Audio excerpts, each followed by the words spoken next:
आतिशे दोज़ख शमद रोए हराम अमल से बनती है जिंदगी ये जन्नत भी जहन्नम ये खाक फितरत में नाना निहाय नानूरी ये खाक फितरत में नाना रिहाय नानूरी ओ मुसलमान गुलाम मन क़ाल सुब्हानल्लाह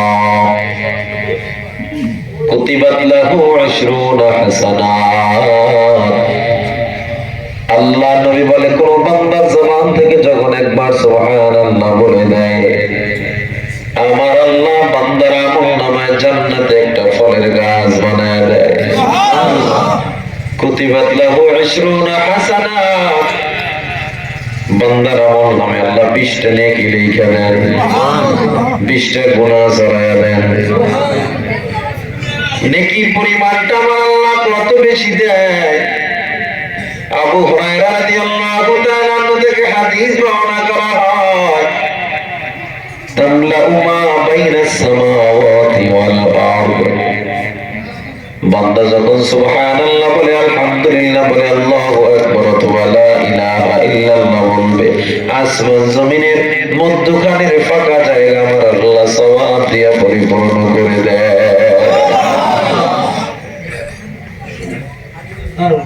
বান্দা যখন গুনাহ নিয়ত করে গুনাহ করার আগ পর্যন্ত আমার আল্লাহ বান্দার আমলনামায় গুনাহ লেখেন না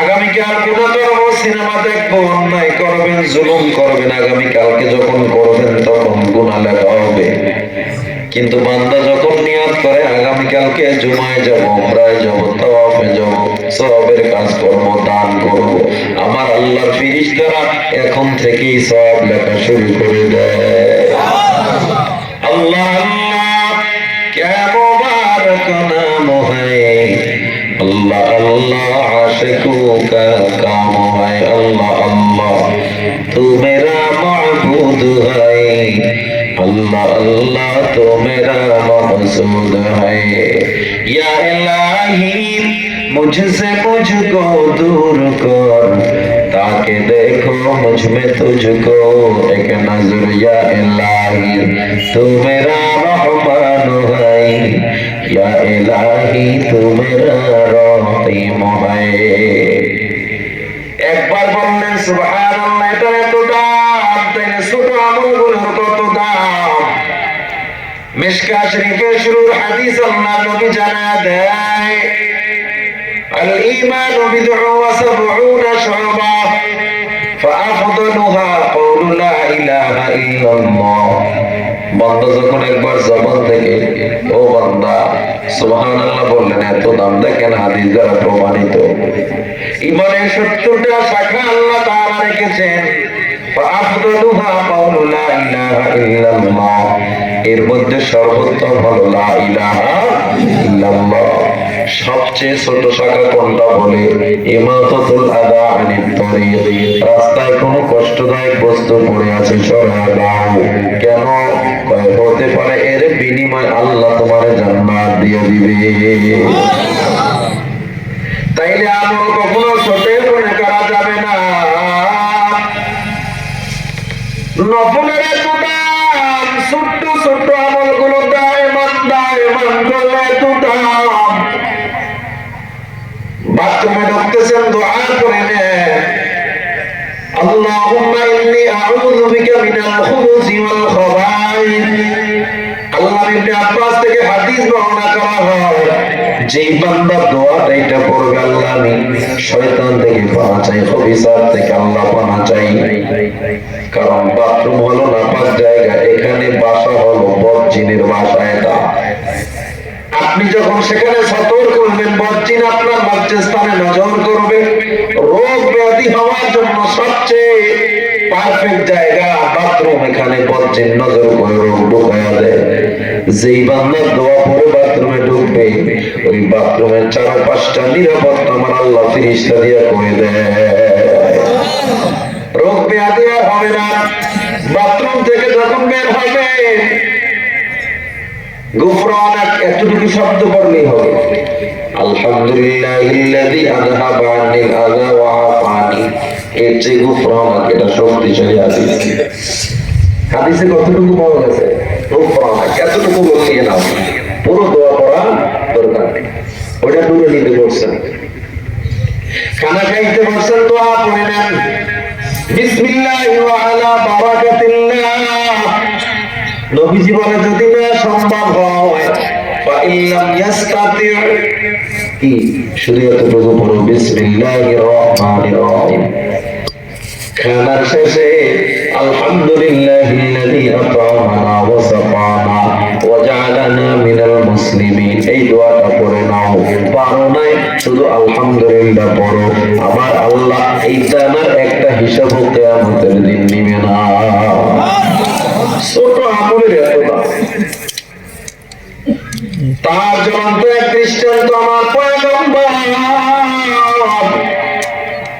মেরাজ থেকে আমার নবী যখন মসজিদে নববীতে এসে ফজরের সালাত আদায় করলেন, ফজরের নামাজের পর মসজিদে নববীতে আমার নবী বসা।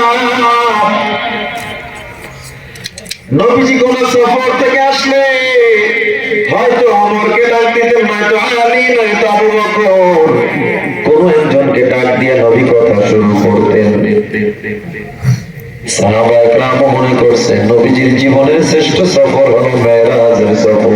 হয়তো নবী আলীকে ডাকবেন, নয়তো ওমর, নয়তো উসমান, নয়তো আবু বকর। সবার মুখে একই কথা, চারজনের মধ্যে কাকে আগে ডাক দেয় নবী এটা সবাই দেখবে।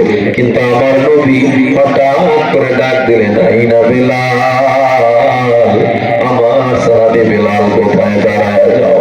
আল্লাহু আকবার, আল্লাহু আকবার।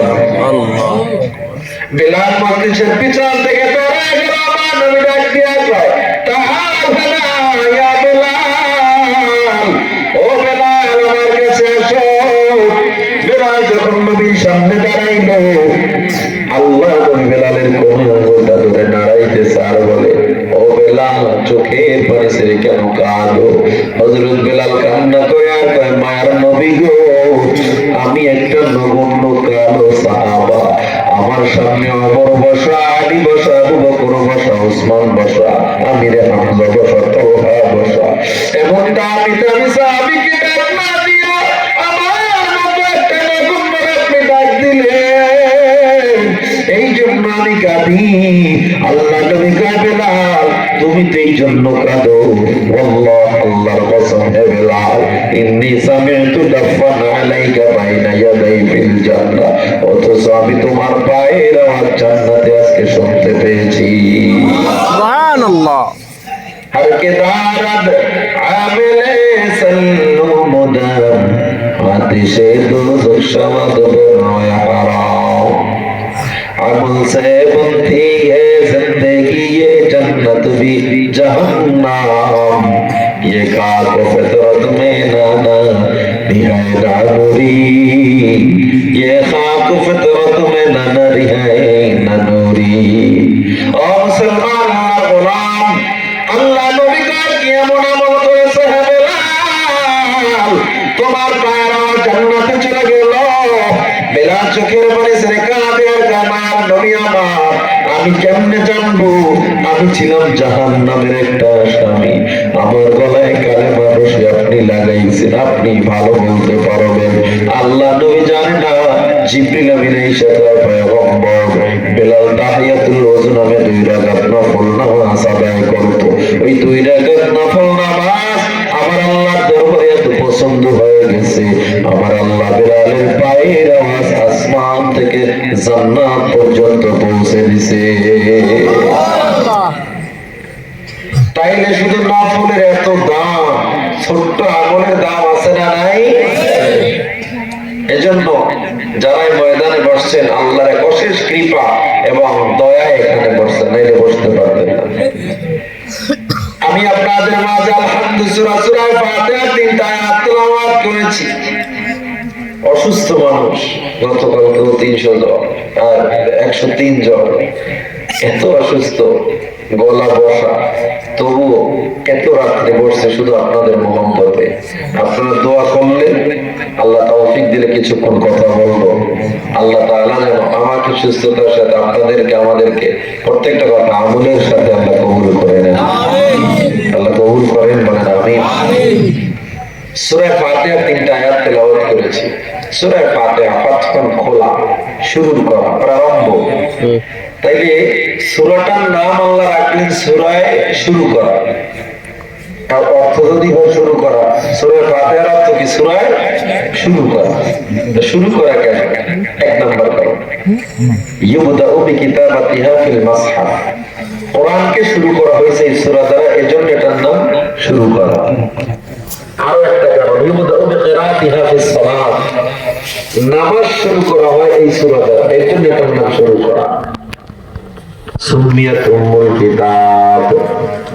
ইমাম বুখারী বলেন এই সূরাটা সাধারণ সূরা না, এই সূরা হলো কোরআনের মা। সুবহানাল্লাহ। কোরআনের মূল হলো সূরা ফাতিহা। মুসলিম শরীফের 1762 নম্বর হাদিস, بينما جبريل قائد عند النبي صلى الله عليه وسلم। মনোযোগ, গভীর মনোযোগ দিয়ে কথাগুলো শুনবেন। আল্লাহ নবী বলেন আমি এবং জিবরিল এক জায়গায় বসা। সামিআ নাকিদাম মিন ফাওকিহি। আল্লাহ নবী হঠাৎ উপর থেকে একটা বিকট আওয়াজ শুনতে পাইলেন, মারাত্মক আওয়াজ। ফারাফা রাসাহু। নবী আমার মাথাটা আসমানের দিকে তাকাইলেন। আমার নবী তাকায় দেখ আসমানটা কেমন যেন ফেটে ফাঁকা হয়ে গেছে। فقال جبريل من বলে পয়গম্বর হাদা বাবুন মিনাস সামা। ও নবী আপনি যে দেখতেছেন এটা আসমানের দরওয়াজা। ফুতিহাল ইয়াউম, আজকেই খোলা হয়েছে। লাম ইফতাহ ক্বাত ইল্লাল ইয়াউম। এই দরজাটা এর পূর্বে আর কোনোদিন খোলা হয় নাই। নবী একটু অবাক হয়ে গেলেন, এই প্রথম কেন খোলা হইল? এটার পিছনে বড় কোনো কারণ আছে। ফানাজালা মিনহু মালাকুন, সেখান থেকে একজন ফেরেশতা নেমে আসলো। ফাসাল্লামা, নবীকে সালাম দিল।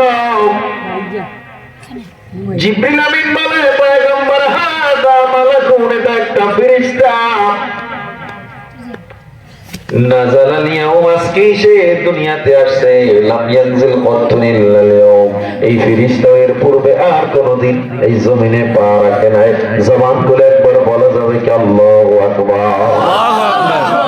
আমার নবীর এবার আগ্রহ বেড়ে গেল। আসমানের দরওয়াজা খুলল প্রথম, ফেরেশতা নামলো প্রথম। কারণটা কি? এবার ফেরেশতা বলে আবশির বিনূরাইন। পয়গম্বর দুইটা নূরের সুসংবাদ নিয়ে আসছি, নেন আপনি নেন। কয়টা নূর? এক নাম্বার ফাতিহাতুল কিতাব। একটা নূর হলো সূরা ফাতিহা। সুবহানাল্লাহ।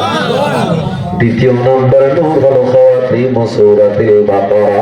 সূরা বাকারার শেষের কিছু আয়াত লাম ইয়াকুন থেকে শুরু কইরা। সূরা ফাতিহার এত দাম, এত দাম। এই সূরার আরেকটা নাম হলো সূরাতুশ শিফা।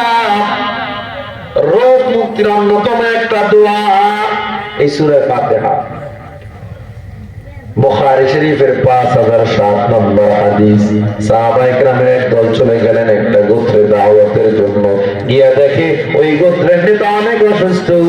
ওই নেতার একজনে ঝাড়ফুঁক দিল, নেতা সুস্থ হয়ে গেছে। এইবার এমন খুশি হয়েছে নেতা, সাহাবায়ে কেরামকে 30টা বকরি হাদিয়া দিয়ে দিয়েছে। এবার সাহাবায়ে কেরাম চিন্তা করলেন এতগুলো বকরি হাদিয়া পাইলাম, যার ফুক দিয়ে হাদিয়া খাবো না নবীর মায়েরও তো খাইতে পারে। আগে দিকে এলো নবীর বকরি 30টা নিয়ে নবীর দরবারে চলে গেল। পয়গম্বর আমরা যার ফুক দিলাম 30টা বকরি হাদিয়া পাইছি, কি করব? আল্লাহ নবী কয় কি করবি এটা তো পরে, আগে যার ফুক দিছে কি সে সামনে দাঁড়াও। আল্লাহ নবী ডাক দিয়া কয় তুমি যার ফুক দিছো? বলে হ্যাঁ নবী আমার নবী কয় কি বইলে দিছো? কয় সূরা ফাতিহা বইলে দিছি। আল্লাহ নবী কয় একা একা খাইও না, আমি নবীরে লইয়া বকরির গোশত খাইও। তাইলে যার মুখ দিয়া হাদিয়া নেওয়া যায় গেছে না নাই? এটা তো বোখারি শরীফের খবর। আপনারা বেশি বেশি হুজুর যে খালি ফ্রি পানি পরা নেন আর তেল পরা নেবেন না, হাদিয়া দেবেন বেশি বেশি। পারবেন ইনশাআল্লাহ? আস্তে আস্তে টাকার কথা তো ছেলে আস্তে কর না, জোরে করে ইনশাআল্লাহ। বাচ্চা কান্না করে, অস্বাভাবিক কান্না, ঘরে কান্না, কান্না বন্ধ হয় না। সহিহুল জামে কিতাবে উল্লেখ করা হয়, একটা পাত্রে পানি নাও, 7 বার বিসমিল্লাহ সহ সূরা ফাতিহা পড়ে পানিতে ফু দাও, এরপরে বাচ্চাকে একটু খাওয়া দাও, ঘরে পানি ছিটায় দাও, ঘরে মসজিদ থাকবে না, বাচ্চাও কান্না করবে না। সুবহানাল্লাহ। لم ينزل في التوراة ولم ينزل في الزبور ولم ينزل في الإنجيل ولم ينزل في القرآن مثلها। এই সূরাটা এমন একটা সূরা, তাওরাতেও এর মতো সূরা নাজিল হয় নাই, জবুরেও এর মতো সূরা নাজিল হয় নাই, ইনজিলেও হয় নাই, এমনকি কোরআনেও নাজিল হয় নাই সূরা ফাতিহার মতো কোন সূরা। সুবহানাল্লাহ। আল্লাহ সূরা ফাতিহা শুরু করেন প্রথম শব্দটা আলহামদু। কি জোরে বলেন? আলহামদু। আলহামদু শব্দটা আমার আল্লাহর কাছে এত প্রিয় কেন? আল্লাহর কাছে 4টা কালাম প্রিয়। কয়টা? 4টা। আহাব্বুল কালাম ইলাল্লাহি আরবা, আল্লাহর কাছে সবচেয়ে প্রিয় 4টা কালাম। 1 নম্বরে কি জোরে বলেন? সুবহানাল্লাহ, আলহামদুলিল্লাহ, আল্লাহু আকবার, লা ইলাহা ইল্লাল্লাহ। এই 4টার মধ্যে আবার সবচেয়ে বেশি প্রিয় হলো আলহামদুলিল্লাহ। কেন? প্রমাণ দেন। সহিহ বুখারীর হাদিস, আল্লাহ নবী বলেন, মান ক্বালা সুবহানাল্লাহ কুতিবাত লাহু 20 হাসানাত। যেই বান্দা একবার সুবহানাল্লাহ বলে, আল্লাহ 20টা নেকি লিখে দেয়। ওমান ক্বালা লা ইলাহা ইল্লাল্লাহ কুতিবাত লাহু 20 হাসানাত। যেই বান্দা একবার লা ইলাহা ইল্লাল্লাহ বলবে, আল্লাহ আমলনামায় 20টা নেকি লিখে দেয়। যেই বান্দা আল্লাহু আকবার বলবে, 20টা নেকি লিখে দেয়। ওমান ক্বালা আলহামদুলিল্লাহ, তবে যেই বান্দা আলহামদুলিল্লাহ বলবে, কুতিবাত লাহু 30 হাসানাত, আমার আল্লাহ বান্দার আমলনামায় 30টা নেকি লিখে দেয়। সুবহানাল্লাহ। এই বান্দা, আপনি আমি যখন নামাজে দাঁড়াইয়া বলি আলহামদুলিল্লাহি রাব্বিল আলামিন, আমার আল্লাহ বলে হামিদানি আব্দি, দেখ দেখ আমার বান্দা আমার প্রশংসা করতেছে। সুবহানাল্লাহ। আপনি শুধু নামাজে দাঁড়ান, মনে করছেন আমার আল্লাহ জবাব দেয় না, কিন্তু আমার আল্লাহ জবাব দেয়। সুবহানাল্লাহ। ও মুসলমান ইমানদার, আল্লাহ শুরু করলেন আলহামদু শব্দ দ্বারা।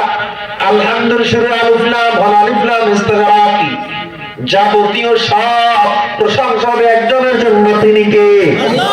আরে হয় না, জোরে বলেন তিনি কে? আল্লাহ। আমার আল্লাহ কার সমস্ত প্রশংসা ওই আল্লাহ, লিল্লাহ, ওই আল্লাহর সমস্ত প্রশংসা। আল্লাহ না, ওই আল্লাহ। ওই আল্লাহ যখন বলবেন, সামনে তাফসীর করার দরকার আছে। কোন আল্লাহ? কোন আল্লাহ? আমার আল্লাহ বলে রব্বিল আলামিন, ওই আল্লাহ যিনি গোটা জগতের প্রতিপালক। আমি নেতার পাগল, কোন নেতা? সব নেতারা জনগণের ডাল খায়, চাল খায়, চুরি কইরা রাস্তা টাকা টেন্ডারবাজি করে। তবে অমুক নেতা এটা করেন, এই জন্য আমি ওই নেতার ভক্ত। সে মানুষের খোঁজ খবর নেয়। আমি অমুক মাদ্রাসার ওস্তাদের বড় ভক্ত। কেন? ওই ওস্তাদ আমারে দেখলেই খুব মহব্বত করে, তার ভাষা এত মিষ্টি, মানুষের খোঁজ খবর নেই, জন্য আমি তার ভক্ত। আমি অমুক বক্তার বড় ভক্ত। কেন? তার কথাগুলো শুনতে মজা লাগে।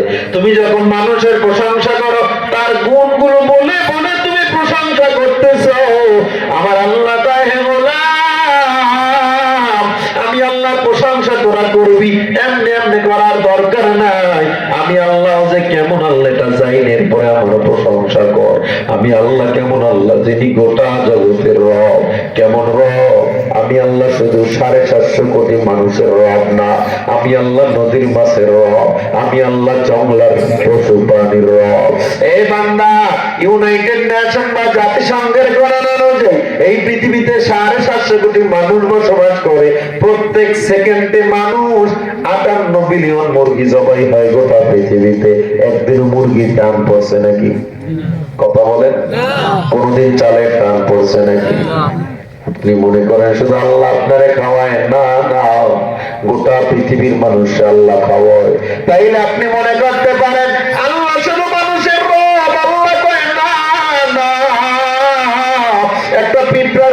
আমি আল্লাহ তাআলা ব্যবস্থা করে দেই। একটা তিমি মাছ দৈনিক এক ওয়াক্তে একটা তিমি মাছ 228 জন মানুষের খাবার খায়। নদীতে কত কোটি তিমি মাছ আল্লাহ বানাইছে, কে খাওয়ায়? এই জোরে বলেন, কে খাওয়ায়? আমার আল্লাহ যে কত বড় রব একটু ব্যাখ্যা করলে বুঝবেন। আমার আল্লাহ তাআলা কার বান্দা? তুই তো মনে করছো তোর এলাকা। আজকে আপনারা রূপসপুর কমলগঞ্জে বৈশা মনে করতেছেন এই এলাকাটা কত বড়, হাইটা কুলান যায় না। কিন্তু নজর করে দেখেন আপনার এলাকার চেয়ে কমলগঞ্জ আরো বড়, কমলগঞ্জের চেয়ে মৌলভীবাজার কত বড়, মৌলভীবাজারের চেয়ে সিলেট বিভাগটা কত বড়, সিলেটের চেয়ে বাংলাদেশটা কত বড়, বাংলাদেশের চেয়ে ভারত আরো 25 গুণ বড়, ভারতের চেয়ে রাশিয়া বড়, কানাডা বড়, আমেরিকা বড়, ইউরোপ বড়। এত বড় বড় রাষ্ট্র, তাইলে চিন্তা করেন আপনি, না এর চেয়েও বড় আটলান্টিক মহাসাগর, এর চেয়েও বড় প্রশান্ত মহাসাগর, আরব সাগর, বঙ্গোপসাগর, ভারত সাগর, সব মিলে হলো পৃথিবী। তার মানে আপনি চিন্তা করলেন পৃথিবীর চেয়ে বড় কিছু নাই। আল্লাহ কয় দাঁড়াও, আমি আল্লাহ আসমানে সূর্য বানাইছি, এই সূর্যটা কত বড়। তোমার এই আটলান্টিক মহাসাগর, ভারত সাগর, প্রশান্ত সাগর, বঙ্গোপসাগর যা বলো না কেন, গোটা পৃথিবী এত বড়। এইরকম 13 লক্ষ পৃথিবী একটা সূর্যের পেটের মধ্যে ঢুকে যাবে। সুবহানাল্লাহ, পকেটে থাক, বাড়ি যায়। 13 লক্ষ পৃথিবী একটা সূর্যের পেটে ঢুকে যাবে। সূর্যটা কত বড়! এই পৃথিবী থেকে 9,30,00,000 মাইল দূরে হলো সূর্য। 8 মিনিট 40 সেকেন্ড সময় লাগে সূর্য পৃথিবীতে আলো দেয়। আল্লাহ কত বড় রব একটু বুঝে নেন বান্দা। আমার আল্লাহ কয়, তুই মনে করছো সূর্য শুধু আলো দেয়? না না, এই সূর্য আলোর সাথে সকালবেলা ভিটামিন ডি সাপ্লাই দিতে থাকে। এবার মাটির উপরে যখন পরে মাটির রাসায়নিক পাওয়ার বেড়ে যায়, মাটি এবার ফলন দেওয়া শুরু করে। মাটির মধ্যে এমন পাওয়ার, এত কোটি কোটি মেট্রিক টন, হাজার কোটি বিলিয়ন কোটি মেট্রিক টন ফল প্রতিদিন মানুষ খায়। ওই মাটির নিচে ফল পাওয়া যায় না, মাটির নিচে আপেল পাওয়া যায় না, মাটির নিচে গাছ পাওয়া যায় না, কমলা পাওয়া যায় না। আমার আল্লাহ কোথা থেকে দান করে? আল্লাহ কয়, আমি কত বড় রব একবার একটু চিন্তা করে দেয়। এ বান্দা, আমি আল্লাহ কেমন রব? আমার আল্লাহ বলে, আর রহমানির রহিম। আমি আল্লাহ দয়ার রব, দয়ার রব। দুনিয়ার নেতা কাজ করে স্বার্থের জন্য, দুনিয়ার মানুষ কাজ করে উপকার করে স্বার্থের জন্য। আর আমি এমন আল্লাহ, আমি স্বার্থের জন্য তো করি না, আমি আল্লাহ বড় দয়া কইরা তোরে সবকিছু দেই। এরে বান্দা, তুই মনে করছো সূর্যটাই তাইলে বড়? না রে বান্দা, না না, সূর্যের চেয়েও বড় আমি আল্লাহ বানাইছি তারকা। এই বান্দা, আল্লাহ কোটি বিলিয়ন কোটি তারকা আসমানে বানাইছেন। শুধু ব্যাটেল জিউস নামে একটা তারকা আছে। ব্যাটেল জিউস তারকাটা কত বড়! ব্যাটেল জিউস তারকা পেটে 33 কোটি সূর্য ঢুকে যাবে একটা তারকা এত বড়। তাইলে আপনি মনে করছেন তারকার চেয়ে বড় কিছু না? আল্লাহ কয় না, এটা একটা ত্রিশূল বস্তু, ঠিক না? আসমান আল্লাহ গ্যালাক্সি বানাইছেন। কোরআনের ভাষায় বুরুজ বলা হয়। কি বলা হয়? বুরুজ। গ্যালাক্সি বা বাংলায় বলে ছায়াপথ। এইটার মধ্যে ধরেন টোটাল চাউল ভর্তি চাউল, ওই এক একটা চাউল এক একটা তারকা। এক একটা তারকা কত বড়? এক একটা তারকার পেটে 20 কোটি 30 কোটি সূর্য ঢুকে যাবে। ওই রকম কয়েক হাজার কোটি বিলিয়ন কোটি তারকা একটা গ্যালাক্সির মধ্যে থাকে। তাহলে গ্যালাক্সিটা কত বড়? গ্যালাক্সির ব্যাপারে আল্লাহ তাআলা কোরআনে বলে দিয়েছেন, তাবারাকাল্লাযী জাআলা ফিস সামাই বুরুজা,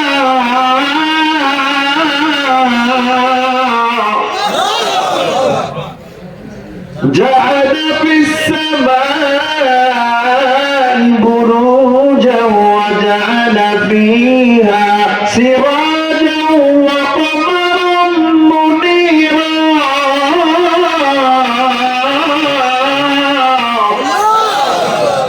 আল্লাহ, আমি আল্লাহ বুরুজ বানাইলাম।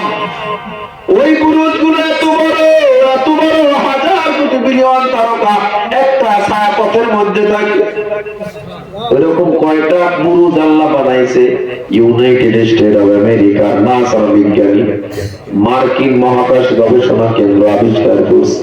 এখন পর্যন্ত 3.5 কোটি গ্যালাক্সি আবিষ্কার করেছে। কত কোটি? আরো আবিষ্কার হইতেছে প্রতিনিয়ত। কত হাজার কোটি গ্যালাক্সি আল্লাহ বানাইছে, হিসাব নাই। তাইলে আপনি এই রূপসপুর থেকে চলে গেলেন আল্লাহর গ্যালাক্সি পর্যন্ত, কত বড়। আল্লাহ কয় না না, গ্যালাক্সির চেয়েও বড় কিছু আছে। আমার আল্লাহ বলেন ফালা উকসিমু বিমাওয়াকি'ন নুজুম, ওই জায়গার শপথ। মাওয়াকি'ন নুজুম, মাওয়াকি' পতিতের জায়গা, নুজুম তারকা, তারকা পতিতের জায়গার কসম। তারকা পতিত হয় কোথায়? বলে একটা গর্তের মধ্যে, যেটাকে বিজ্ঞান বলে ব্ল্যাক হোল। এই গর্তটা কত বড়!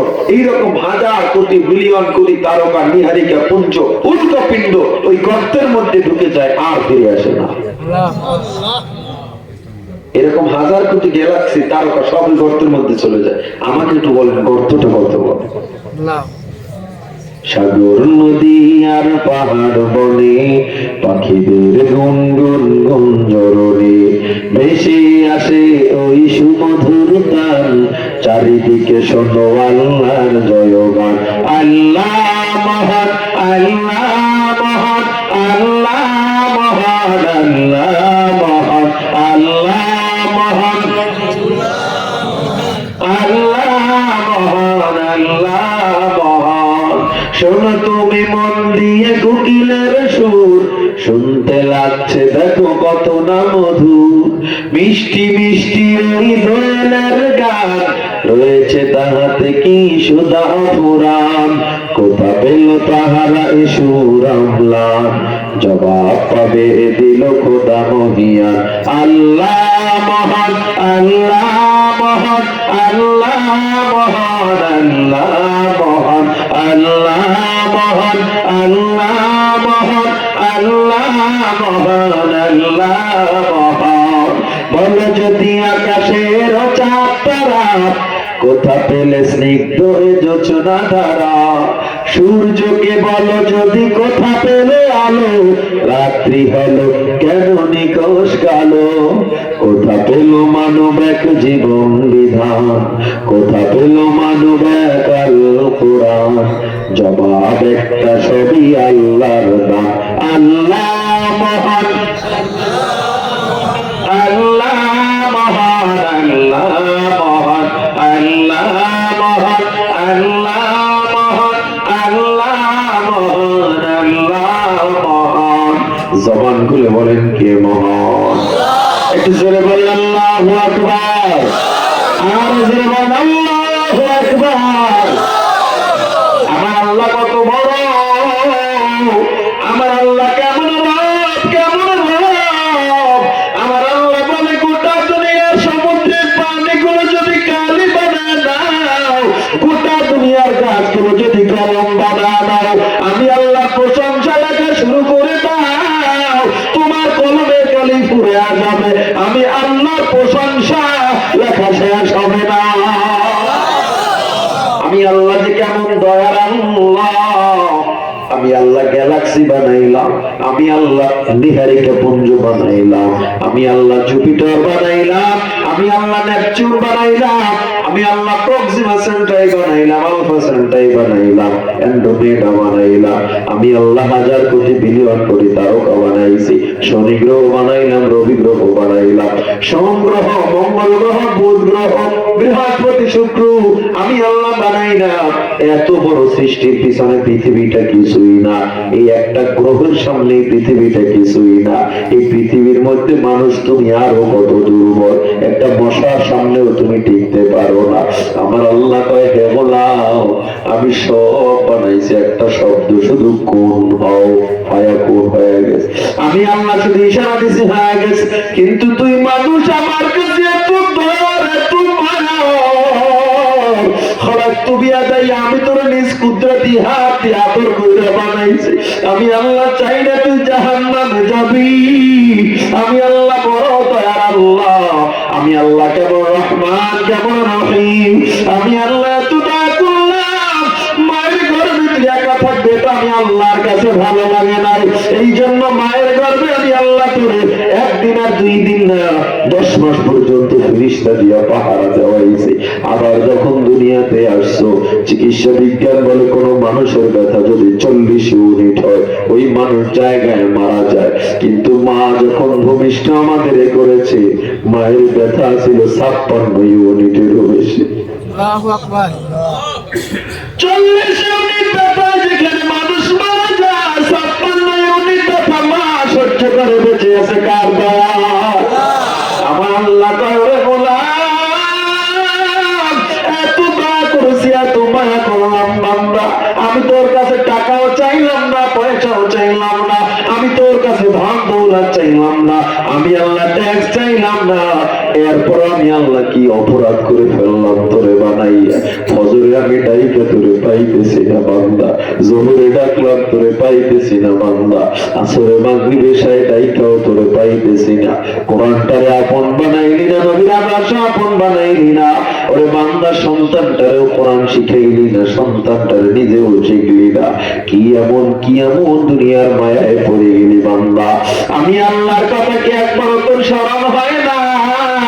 কিছু মানুষ আছে এমন বোকা, মানে তো না, মানে না, যারা মানে এদেরকে নিয়ে তিরস্কার করে, আছে না নাই? আছে না? আপনাদের এদিকে নাই? এরা বলে কয় সন্তানকে কই দিছে, কয় লুৎফিয়া কওমি মাদ্রাসায় দিছে, কয় শেষ। কি শিখবে? কোরআন হাদিস শিখবেই তো, এত দুনিয়া সম্পর্কে কিছু বুঝবে না।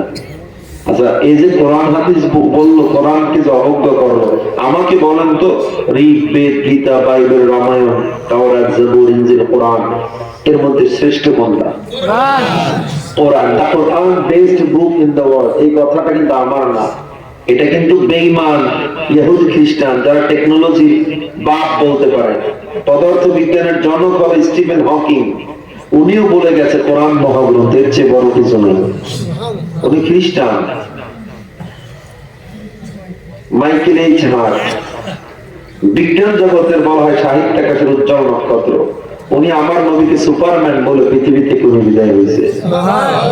যে পৃথিবীর শ্রেষ্ঠ মানব হলে একজন আছে, মুসলমানদের নবী, ওনার কথা বেঈমান সবাই মেনে নিয়েছে। কোরআন শ্রেষ্ঠ, কোরআনের যে মহাগ্রন্থ নাই, কসমোলজি বিদ্যা, অ্যাস্ট্রোলজি, বায়োলজি, জিওলজি, ফিজিক্সের জ্ঞান, পদার্থ বিজ্ঞান, মহাকাশ বিজ্ঞান, এই আমি যে এতক্ষণ মহাকাশ নিয়ে কথা বলছি, এরকম 5 ঘন্টা মহাকাশের কথা আছে এখনো, যা শুনলে আপনার মাথা ঘুরে যাবে। আমি কি আলাদা কি পিএইচডি করছি নাকি যাই কোথাও, না কোরআন করছি? এইরকম কওমি মাদ্রাসায় করছি। আপনি যদি কন যে মাদ্রাসায় দিছি তো শেষ, তাইলে আপনার মতো বোকার কেউ নেই। হুজুররা কিছু বোঝে না, খালি মানুষের বাড়ি খায় আর বুড়ি বাড়ায়, ঠিক না? আবার ঠিক হুজুর মানুষের বাড়ি খায়, আমার কয় না, অবশ্যই খায়, খাওয়ায় কি? আপনি বুঝি কম খান, খাওয়ান পাইলে? হ্যাঁ, শুক্রবারে জিলাপি জীবনে কম মারামারি করেন না, দোষ পরে হুজুর গো, হুজুররা খায় না, হুজুররা খায় না, আল্লাহ খাওয়ায়। আল্লাহ শুধু হুজুরের কথা বলেন নাই, আল্লাহ কোন আমার নাম বইরা কোরআনে ডাকতেন নাই। আল্লাহ বলছে মান আমিলা সালিহা, যারা এটা কবুল করবে, রিজকান কারীমা, আল্লাহ সবাইকে সম্মানিত রিজিক দিবে। 200-300 টাকা কামাই করো, হালাল কামাই করো, হারাম খাইও না। ডাল আলু ভর্তা যেই মজা পাইবা, হারাম কামাই করে কোটিপতি হইয়া মুরগির রোজ কোরমা পোলাও সেই মজা পাইবা না। ঠিক কিনা করে বলে? কোটি টাকার মালিক দেখো অভাব হয় না তোর, গরিব ঘুমায় গাছতলাতে মনটা বাহাদুর। রাউনের মাছটা দেখো মিশর জাদু ঘরে, খায় না মাছি পোকা মাকড় সবাই ঘৃণা করে। জ্ঞানী যারা বুঝে তারা শুধুই ইশারায়, নির্বোধকে বুঝাইতে পারে কোথায়। উঁচু জমিনের পানি যেমন নিচু জমিনে যায়, তেমনি আল্লাহর রহমত আসে নম্রতা হৃদয়ে। ভোগ বিলাসের বাড়ি গাড়ি পরে রবে সব, থাকতে সময় স্মরণ করো আল্লাহ আমার রব, থাকতে সময় স্মরণ করো আল্লাহ আমার রব। কে আমাদের রব? আরো ধরে বলেন, কে আমাদের রব? ইজ্জত দেওয়ার মালিক কে? ইজ্জত করার মালিক কে? রিজিক দেওয়ার মালিক কে? গরিব বানানোর মালিক কে? বাচ্চাকে ফকির বানায় কে? ফকিরকে বাদশা বানায় কে? তাইলে যারা বলেন হুজুররা খায়, মূলত খায় না, কে খাওয়ায়? আপনারা যারা জানেন না, ইসলাম বুঝেন না, তারাই বলবেন শুধু কোরআন পড়িয়া কি লাভ, ডিসি পাওয়া যায় না, এসপি পাওয়া যায় না, সরকারি চাকরি পাওয়া যায় না। আপনি তো চাকরির লোকে পোলারে পড়াইছেন, এই গ্রামে কয়জন সরকারি চাকরি পেয়েছে দেখান তো?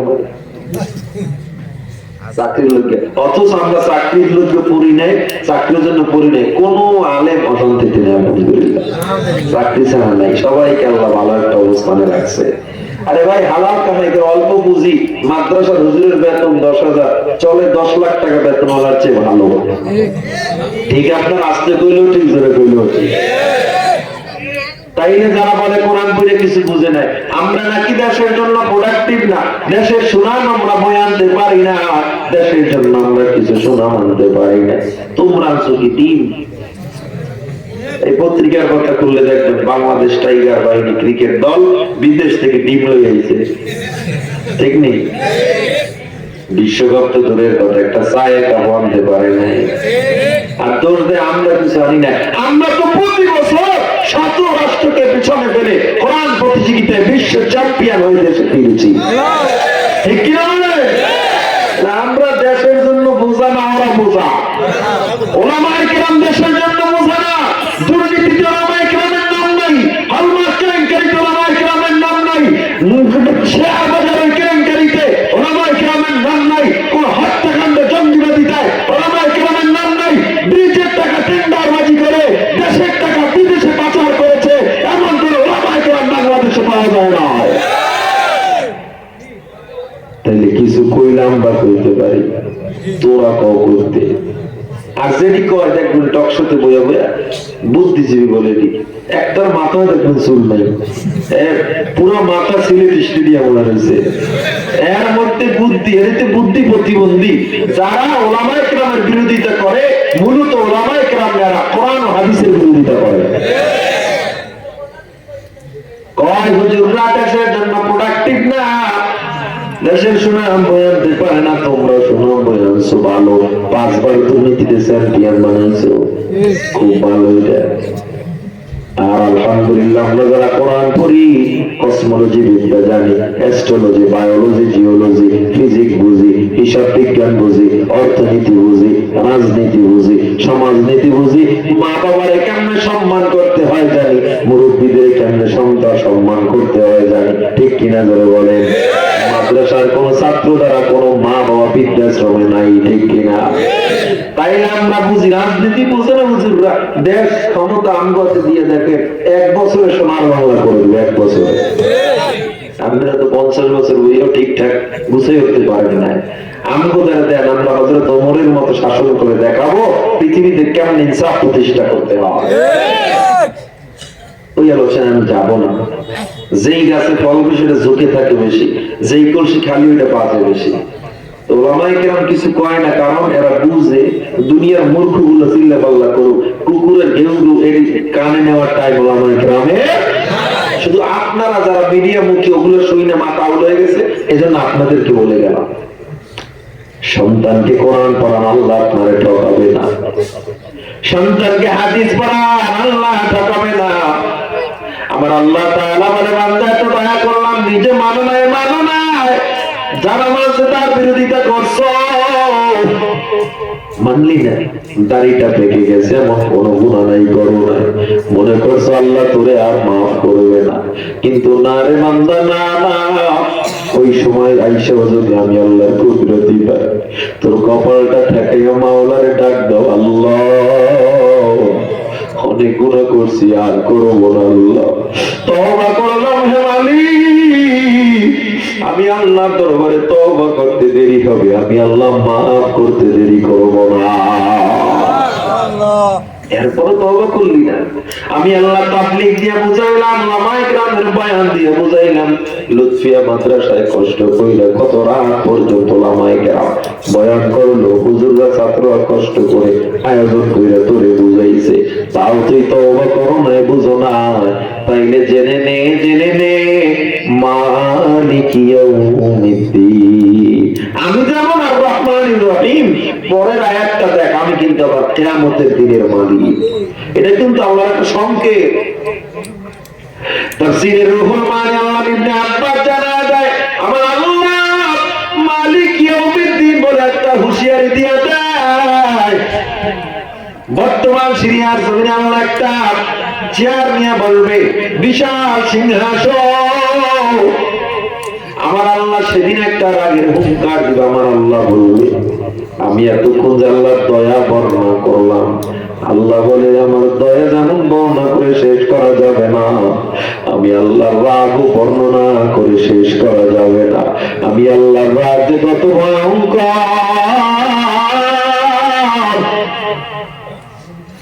কিয়ামতের ময়দানে আমার আল্লাহ সব মানুষগুলো উঠাইয়া আমার আল্লাহ একটা রাগের হুঙ্কার দিবে, লিমানে মুলকুল ইয়াউম লিল্লাহি ওয়াহিদিল কাহ্হার। আজকের রাজত্ব কার, আজকের বাদশাহী কার? আল্লাহ পার নিজেই বলবে, লিল্লাহি ওয়াহিদিল কাহ্হার। আজকে রাজত্ব মহারাজে রাগান্বিত আল্লাহ। আমার আল্লাহর একটা হুঙ্কারে আবু সাঈদ খুদরি রাদিয়াল্লাহু তাআলা বলে, মানুষগুলো 50,000 বছর বেহুশ হয়ে পড়ে থাকবে। 50,000 বছর পর মানুষগুলো পয়গম্বর আদমের কাছে যাবে, নবী আদম আপনি আমাদের আদি পিতা বাঁচান, আল্লাহর সামনে দাঁড়ানো যাবে না, আল্লাহর রাগের সামনে। আদম নবী বলবে, নাফসি নাফসি, আমার জান আমার প্রাণ নিয়ে আমি ব্যস্ত, তোমাদের কিচ্ছু করতে পারবো না। মূসা নবী, ঈসা নবী, ইব্রাহিম নবী সবাই বলবে, নাফসি নাফসি। আল্লাহ সামনে ফেরেশতারা যায় না। জিবরিল আমিন আস্তে আস্তে করে আল্লাহর কিনারায় চলে যাবে, দয়ার মালিক একটু যদি অনুমতি দেন, একটু কথা বলতে চাই। আল্লাহ বলবে, বলো। জিবরিল আমিন এবার বলবে, আল্লাহ আপনার সামনে কেউ দাঁড়াতে পারে না, বড় ভাই। কিন্তু কার কপালটা এত বড়, কার কপাল এত সৌভাগ্যটা বড় যে আপনি আর একটা চেয়ার বানাইছেন, ওই চেয়ারে বসবে, কার এত বড় কপালটা? আমার আল্লাহ ডাক দিয়ে বলবে, জিবরিল আমার দোস্ত আমার হাবিব মুহাম্মদের জন্য চেয়ার বানায় রাখছি। ও যখন আসবে আমি বিচারের কাজ শুরু করব। যাও যাও জলদি যাও, আমার হাবিবকে নিয়ে আসো। জিবরিল আমিন এবার নবীর রওজা থেকে নবীরে নিয়ে আসার জন্য যাবে। গিয়ে দেখবে নবীর রওজা থেকে একটা নূরের আলো বের হইতেছে। জিবরিল আমিন এবার দুই টানা দিয়া কবরে আঘাত করবে, কবরটা ফাঁকা হয়ে যাবে। কবর যখন ফাঁকা হয়ে যাবে, জিবরিল আমিন এবার ডাকবে, উমিয়া হাবিবার রহমান, ও নবী দাঁড়া যান, আল্লাহু ইয়াদউকা, আল্লাহ আপনারে ডাকতেছে, জলদি আপনি দাঁড়ান। আমার নবী সিজদায় পড়ে কান্না করতেছে। জিবরিল আমিন গিয়া দেখে নবী আমার সিজদায় পড়ে কাঁদে আর বলে, রব্বি হাবলি উম্মতি, আল্লাহ গো আমার উম্মতগুলোরে আপনি মাফ করে দেন। আমার নবীকে নিয়ে যখন আল্লাহর ওই বানানো কুরসির কিনারায় নিয়ে যাওয়া হবে, ও নবী ইজলিস ইয়া হাবিবাল্লাহ, এখানে বসেন, আপনার জন্য মাকাম মাহমুদ আল্লাহ বানাইছে, এই চেয়ারে আপনি বসে যান। আল্লাহ নবী চেয়ারটা হাত লাগায় দাঁড়ায় দাঁড়ায় কান্না করবে আর বলবে, জিবরিল আমি এখানে বসবো না, আমি যদি বসি আমার উম্মতের জন্য কে দৌড়াবে আর কে কান্না করবে? আল্লাহর নবী জমিনে পড়ে সিজদায় পড়ে যাবে, চেয়ারে বসবে না। সিজদায় পড়ে ডাক দিয়ে বলবে, দয়ার আল্লাহ এত মায়া কইরে বান্দা বানাইছো, রাগ করে জাহান্নামে ফেলে দিও না রে আল্লাহ। আদর রিয়া মানুষ আল্লাহ বানায়া কেমনে দিবা জাহান্নামে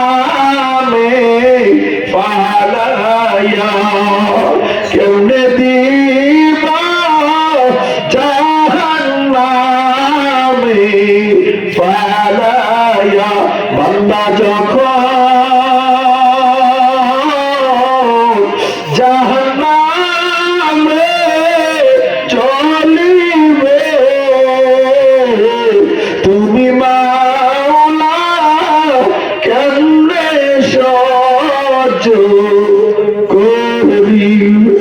আমার নবী যখন কাঁদতে আল্লাহ বলবেন ইরফা রাসাকা ইয়া হাবিবার রহমান, ও নবী মাথাটা উঠান। আল্লাহ নবী যখন মাথা উঠাইবে আবু হুরায়রা রাদিয়াল্লাহু তাআলা বলে আল্লাহ নবীর চোখের পানিতে দাড়ি ভিজে টপ টপ করে জমিনে পানি পড়তে থাকবে। আমার আল্লাহর এত রাগ, এত রাগ, আমার নবীর চেহারার দিকে তাকিয়ে নিমিষেই রাগ গুলো আল্লাহ শেষ হয়ে যাবে। আমার আল্লাহ ডাক দিয়ে বলবে হাবিব আপনি কি চান? ওদিক দিয়ে জাহান্নাম গুরিম গুরিম আওয়াজ দিয়ে সামনে আগায়। জাহান্নামের গলায় 70,000 শিকল লাগাইয়া 70,000 ফেরেশতারা টানতে থাকে। জাহান্নাম পিছনে যায় না। আলবিল মাজিদ, আল্লাহ একটু খানা দাও, কিছু আছে নাকি দাও, আমি জাহান্নামের পেটে বড় ক্ষুধা। আল্লাহ আল্লাহ বলবে ধৈর্য ধর, হিসাবের কাজটা শেষ করে নেই, এরপরে তোর খাবার গুলো আমি দিয়ে দিতেছি। বেঈমান না ফরমান বেনামাজি গুলো আমি দিতেছি, ধৈর্য ধর। জাহান্নামকে ফেরানো যায় না, জাহান্নাম সামনের দিকে আগায়। জাহান্নামের এমন অবস্থা দেখিয়া জিবরিল আমিন মাটিতে পড়ে যাবে। মাটিতে পড়ে মাটি থাপড়াবে, বলবে রব্বি সাল্লিম, ও আল্লাহ আমারে তাড়াতাড়ি বাঁচাও, বাঁচাও। জাহান্নাম আমি জিবরিলকেও মনে হয় ছাড়বে না। নবীরা পর্যন্ত সিজদায় পড়ে যাবে। আপনার আমার নবী সিজদায় পড়ে নিজের জন্য কাঁদবে না। নবী ওই জাহান্নামের আওয়াজ তখনও নবী সিজদায় পড়ে কাঁদবে আর বলবে আল্লাহ আমার উম্মতকে বাঁচাও। আমার একটা উম্মত যদি এই জাহান্নাম না, আমি নবী জান্নাতে যাব না। আল্লাহু আকবার বলেন, আল্লাহু আকবার। আমার আল্লাহ বলবে হাবিব আমি আপনাকে শাফাতে কুবরার হুকুম দিয়া দিলাম, এখন আপনি যাকে সুপারিশ করবেন আমি আল্লাহ তাকেই জান্নাত দিয়া দিব। আমার নবী এবার সুপারিশ শুরু করবে। কাকে সুপারিশ করবে? যে নামাজ পড়ি নাই, রোজা রাখি নাই, দাড়ি কাটছি, কোরআন শিখি নাই, আল্লাহর নবীর পথে চলি নাই, তাকে করবে নাকি? না রে যুবক, না না না, ওর পুষ্পুরের মুসলমান, ও আমার যুবক, পাও দুইটা গায়ে দাও, পায়ে হাত দিয়ে বলে যায় আর গোনাটা কইল আমার নবীর আর কাঁদাইও না। বেঈমানরা আমার নবীরে কম কাঁদায় না। আমার নবীর গলায় রশি লাগায় মক্কার অলিতে গলিতে টানা হেঁচড়া করেছিল। আমার নবী সিজদায় উটের পতা নারী বুড়ি নবীরে চেপে ধরছিল। তায়েফের ময়দানে নবী আমার গেছে, বেঈমানরা পাথর মেরে রক্তাক্ত করে দিয়েছে। আল্লাহর নবীর রক্তে নবীর জুব্বা লাল হয়ে গেছে, জুতা পর্যন্ত আটকে গেছে। এক ফোঁটা রক্ত জুতা বেয়ে বেয়ে জমিনে পড়ছে, জমিনটা থরথর করে কেঁপে উঠছে। জমিন আল্লাহ দরবারে ডাক দিয়া কয় মালিক আমি সব ওজন সহ্য করতে পারবো, আল্লাহ তোমার নবীর রক্ত সহ্য করতে পারতেছি না রে আল্লাহ। আর এক ফোঁটা রক্ত যদি পড়ে আমি উল্টে তায়েফ বাসীরে মেরে ফেলবো। জিবরিল আমিন এসে কয় পয়গম্বর একবার যদি হুকুম দেন তায়েফের পাহাড় দিয়ে তায়েফ বাসীরে চাপা দিয়ে মেরে ফেলবো। আল্লাহর নবী কেমন মায়ার নবী। আমার নবী তখনও বলে আল্লাহুম্মা হাদি কওমি লিআন্নাহুম লা ইয়ালামুন, আয় আল্লাহ আমার উম্মতগুলো মারবেন না অবুঝ, এই জন্য ওরা আমারে মারছে, ওদের সকলকে আপনি হেদায়েত দিয়া দেন। এই মায়ার নবীর আর কাঁদাইও না। আমার আল্লাহ প্রথম আসমানে এখন চলে আসছে, আপনার আমার দিকে তাকায় রয়েছে। জীবনে অনেক অন্যায় করেছি, এখান থেকে বাড়ি যাওয়ার গ্যারান্টি নেই। গত বছর এই মাহফিলে কত মানুষ ছিল, খবর নিয়ে দেখে সাদা কাপড়ের প্যাকেট হয়ে গেছে। তুমি আমিও আগামী বছর তো দূরের কথা, এখান থেকে বাড়ি যাইতে পারবো কিনা গ্যারান্টি নাই। এই জন্য অনুনয় বিনয় করি হে যুবক, ও বৃদ্ধ বাবা গো, আল্লাহর কাছে তওবা করে নাও, আর গুনাহ করব না, নামাজ ছাড়বো না, দাড়ি কাটবো না, অন্যায় করব না। কে কে রাজি আছে আল্লাহকে হাত দুইটা দেখা দাও। নারায়ে তাকবীর। ও তার আল্লাহ তাআলা দেখো তোমার গোলাম ওয়াদা করতেছে আর গুনাহ করব না, নামাজ ছাড়বো না। আল্লাহ আল্লাহ আল্লাহ গো লুৎফ দিয়ে কওমি মাদ্রাসা টাইটেল মাদ্রাসার ময়দানে তোমার গোলামগুলো আদা করতেছে গভীর রাত আর গুনাহ করবো না আল্লাহ। আল্লাহ গো মরণ পর্যন্ত আদার উপরে অটল থাকার তৌফিক দাও করেন আমিন। আরো জোরে কোন আমিন। আল্লাহ আপনি আমাদের সবাইকে কবুল করেন।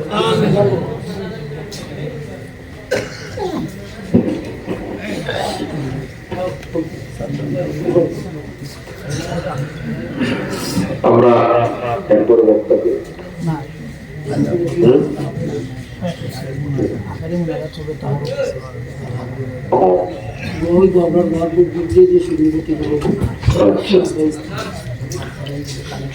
আচ্ছা মাদ্রাসার জন্য আমি এগুলো পারি না, বলিও না, যাই হোক